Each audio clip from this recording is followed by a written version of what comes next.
Jornal da Mix.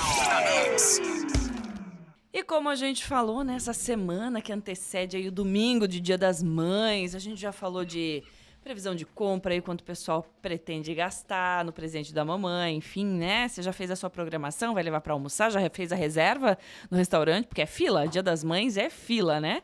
Então, como a gente está nessa semana do Dia das Mães, a gente recebe aqui no nosso estúdio a psicóloga Mayara Herkenhoff para falar sobre a linda tarefa de ser mãe, mas também a carga mental e o sacrifício que é fazer esse papel, porque ela, hoje em dia, pelo menos, né, a gente tem essa observação de que ela não vira, a mulher não é apenas a mãe, né? Ela é a mulher, ela é a empresária, ela é a amante, ela é, né? No A caso, dona de casa ainda a dona também. de casa ainda, né? Com toda. É. Então, enfim, gente, cansei só de pensar, só de falar. Mayara, bem-vinda ao nosso Jornal da Mix, tudo bem? Bom dia, Gisele. Bom dia, Pancho. Bom Tudo dia. bem? Quero agradecer mais uma vez a oportunidade de estar aqui. Esse ano, no início do ano, né? Pude estar aqui junto com vocês, falando sobre, então, a campanha do Janeiro Branco. Sim. E hoje, né, estou aqui, como você bem falou, para falar sobre maternidade, que é, sim, ainda, né, um tabu.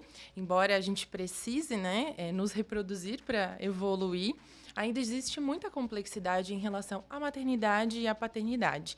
E, né, nesse mês nós temos também outra campanha, que é o Maio Furta Cor. Então, estou aqui para esclarecer sobre essa campanha do Maio Furta Cor, trazer um pouquinho, então, né, talvez de mais consciência sobre como que a gente pode tratar as mulheres mães para que a maternidade seja exercida de uma forma mais consciente e mais saudável também. E furta-cor é interessante, porque tem todas as nuances de cores que né, atribulam essa mulher mãe. Mayara, é inegável. Ser mãe é um presente. Eu falo assim, olha, a vida é difícil, mas para uma mãe, para mim elas estão num pedestal, porque eu não sei como é que se dá conta de cuidar de filhos, crianças num mundo que é tão difícil, que é sobrecarga. Só em relação à educação já é muito difícil, né? Imagina com todas essas outras nuances. Mas aproveitando, né, essa tua experiência, o que é ser mãe hoje, em 2024? Quais são as queixas que chegam no consultório e que pesam sobre essa mulher que quer ser perfeita em todos os âmbitos da vida? Exatamente. Gisele, às vezes a gente esquece que a mulher mãe, ela é antes uma mulher, né? Eu costumo dizer que eu atendo mulheres em todas as suas fases e faces. Faces porque eu atendo mulheres adultas a partir de 18 anos até a maturidade, né? Então, permeia aí todas as fases, né, da vida da mulher. E faces, porque justamente para a psicologia analítica, né, a abordagem a qual eu exerço, entende essas faces como versões, que seriam a nossa persona. Então, nós temos várias versões. Você tem sendo mãe ou não, o Pancho tem, né, sendo pai ou não. O que seriam essas versões? Então, indo para a área da maternidade, seria, né, uma versão, uma persona. E a gente tem a versão da amiga, a versão da filha, né, da profissional. Então, muitas mulheres, elas acabam se deixando de lado depois que começam a exercer essa face, né, esse papel da maternidade, se perdem ali. Existe uma crise de identidade depois que a mulher se torna mãe, porque ela ainda continua sendo filha, né? Então, existe também uma cobrança de que a mulher ela saiba ser mãe. E embora, né, seja algo fisiológico nós gerarmos e termos os nossos bebês, ainda assim precisa ser algo aprendido. Então, existe uma cobrança de que a mulher dê conta de ser mãe e dê conta de ser quem ela era antes de ser mãe. E ela mesma não sabe quem ela é. Então, existe essa crise, né, existencial de quem eu sou agora, como eu posso ser uma boa mãe, como eu posso ser a mãe que talvez eu não tive, ou ser talvez melhor do que a minha mãe, né? Existe uma comparação também. E a gente tem, de forma geral, uma comparação das mulheres na sociedade, né? Então, a maternidade entra junto, né, na questão de uma recuperação depois do corpo mais rápida, dar conta de 1, 2, 3 filhos. Então, acaba que essa cobrança, ela traz, então, uma sobrecarga mental. E aí a gente tem uma outra temática e vai adentrando, que é a questão de maternidade solo, né? Falta de rede de apoio. Então, a gente pode ir conversando sobre isso. Pois é. Você traz alguns dados para a gente em relação também a essa maternidade que traz essa carga, né? O que a gente percebe hoje, no mundo de hoje, em relação aos dados dessa carga mental para as mães? Certo. Já existe, né, estudos que comprovam que, por exemplo, essa sobrecarga ela vai acarretar em sintomas de ansiedade e estresse.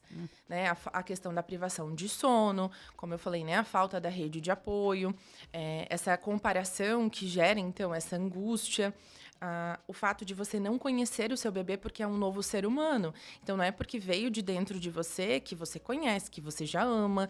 Então, existe esse desenvolvimento do vínculo, né, do amor materno, que ele é desenvolvido, que não é só porque está ali dentro de você que você já ama. Para algumas mulheres, sim, já na gestação, já antes de existir. Para outras, não, só no decorrer do dia a dia.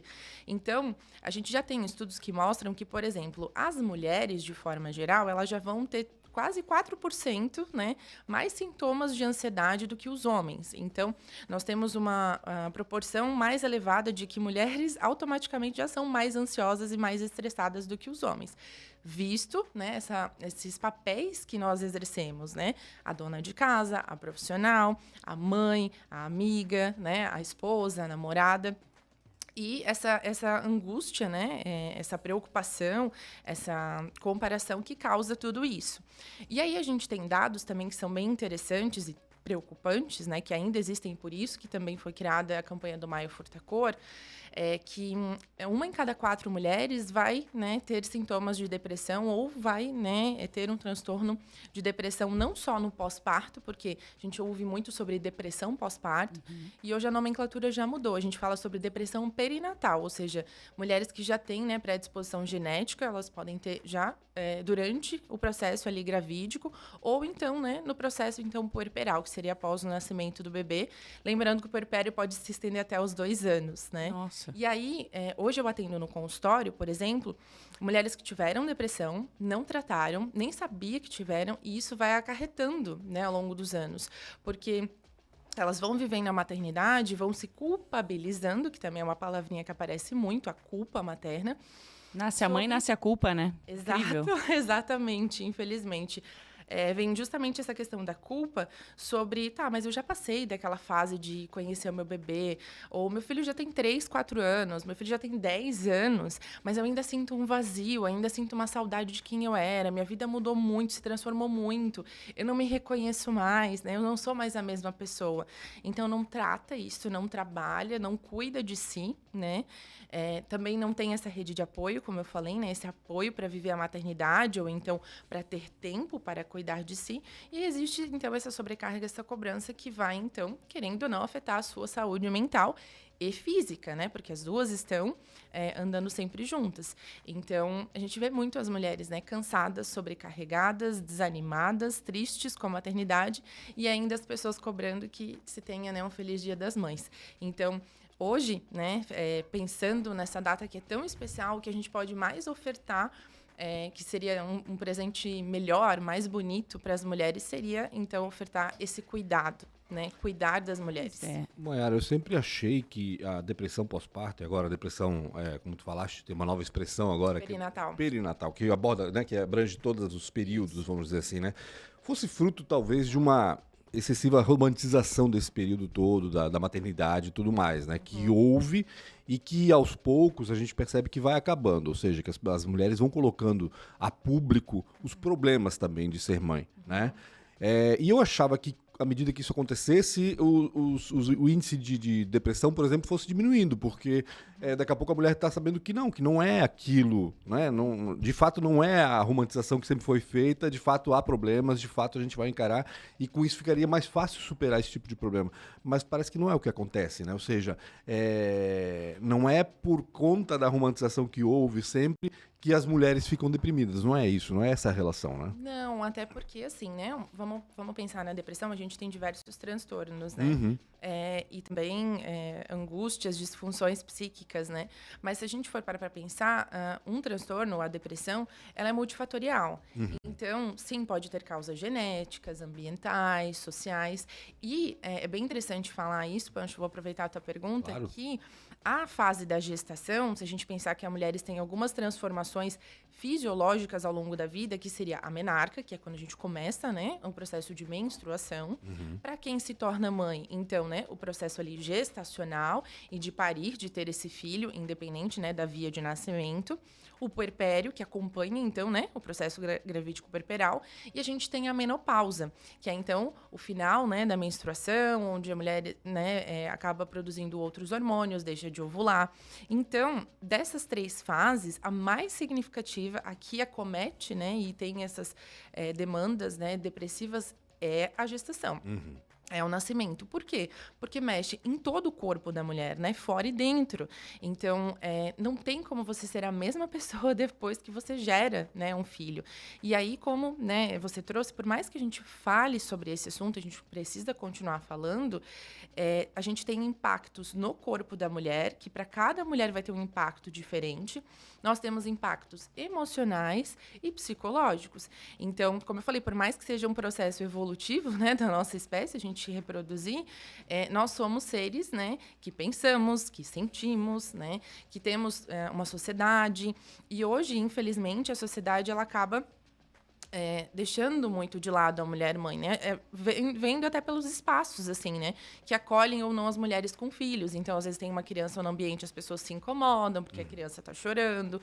Nos espaços públicos, isso tem mudado, mas, às vezes, não tem um fraldário adequado, um espaço para amamentar. Se a mulher está amamentando em público, ela é, então, questionada, ela é julgada, porque ela está com uma parte do corpo à mostra. Então, quando a mulher está grávida, é a coisa mais linda, né? Todo mundo fala, aquela barriga exuberante. Todo mundo quer botar a mão. Isso, que também é invasivo, né? Gente, não é pia batismal, não fica passando a mão, não. Mas, assim, só para finalizar, eu também queria falar um outro lado, que é as mulheres que são muito felizes em ser mãe, que são realizadas, que são completas, que se sentem, né, passam por uma fase, assim, de transcender e também sofrem por conta de falar que para ela é tudo bom.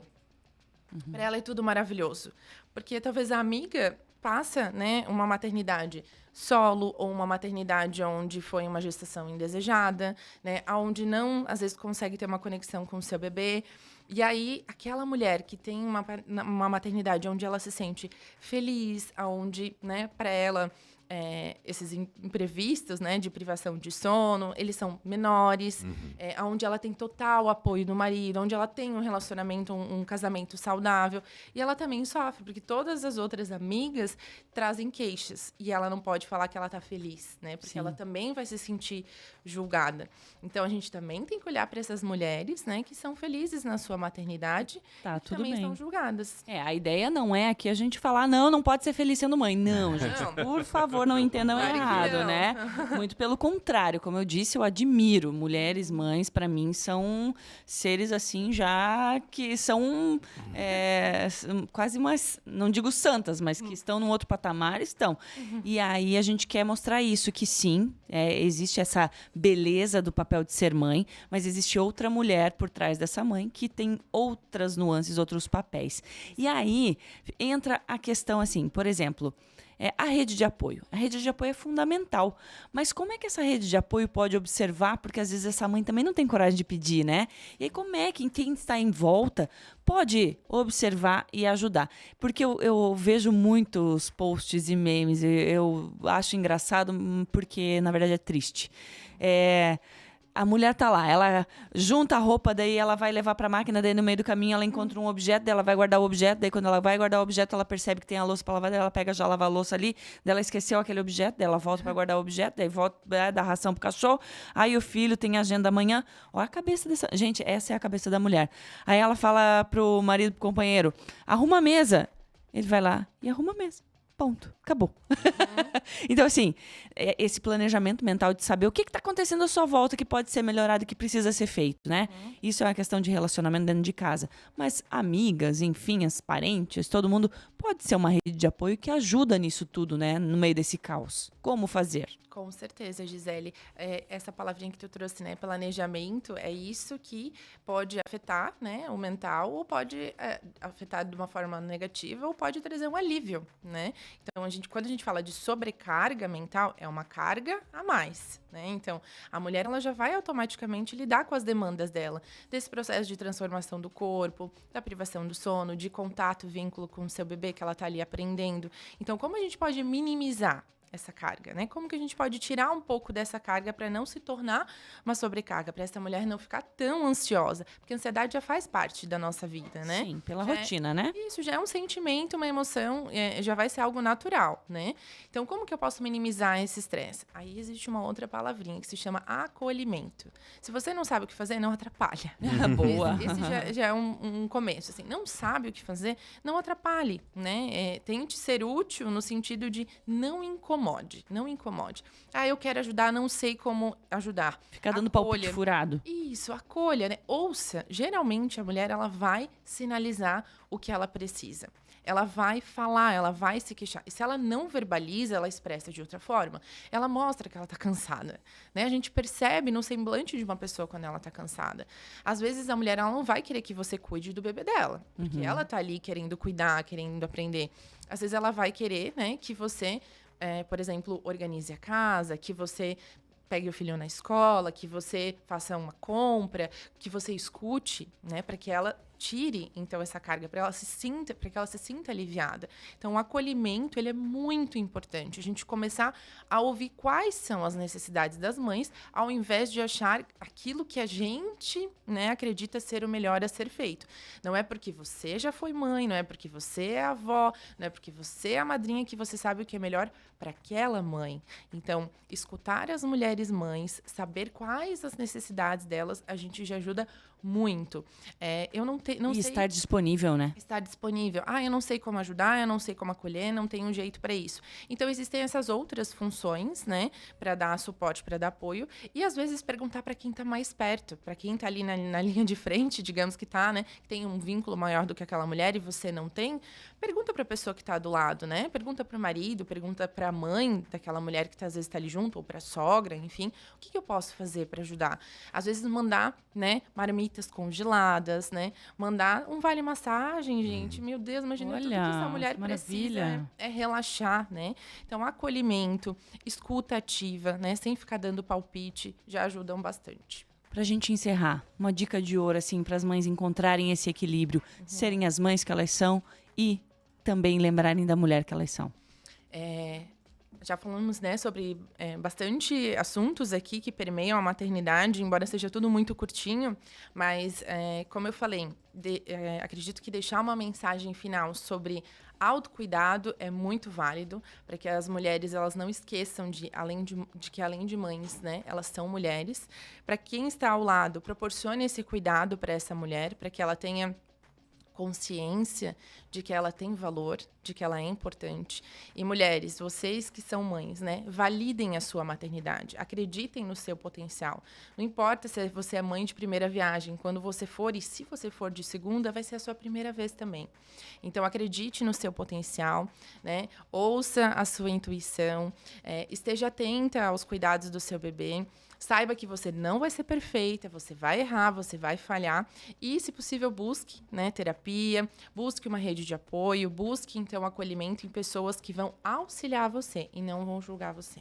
Maravilha. Pancho, tem recadinho aí também para as mamães, né? Tava dando uma olhada aqui, que esse assunto é tão importante que está sendo abordado por um monte de gente, né? Na realidade, está todo mundo preocupado com esse equilíbrio, né? Do papel de mãe com o papel de profissional, papel de esposa, papel de mulher, enfim.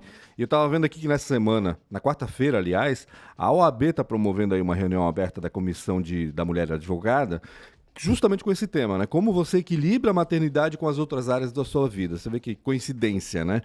Vai estar uma colega da Mayara lá, a Susan Spring, psicóloga clínica, também falando sobre esse tema.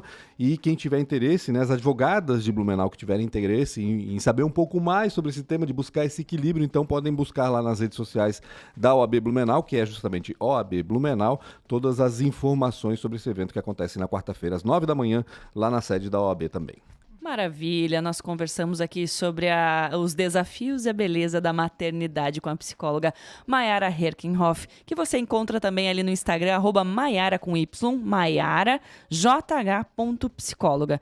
Se você quer tirar alguma dúvida, aproveita, já manda lá para ela, que vai ser um prazer responder, né, Mai? Obrigada por estar aqui com a gente, trazer esse tema que a gente precisa abrir muito mais para trazer leveza para essas mulheres. Certo, muito obrigada mais uma vez. Desejo um feliz Dia das Mães para todas as mamães, né? Que seja então uma paternidade mais consciente e mais saudável para todas nós. Maravilha. Obrigado, Mayara. Jornal da Mix. Oferecimento. Você pode estudar ainda esse semestre. Graduação EAD é na UniaSelv. O EAD mais perto de você. Toyota. Agora é Barigui e Tarpan. A sua concessionária Toyota para Blumenau e Rio do Sul. E Cooper Super. Compre online em minhaCooper.com.br.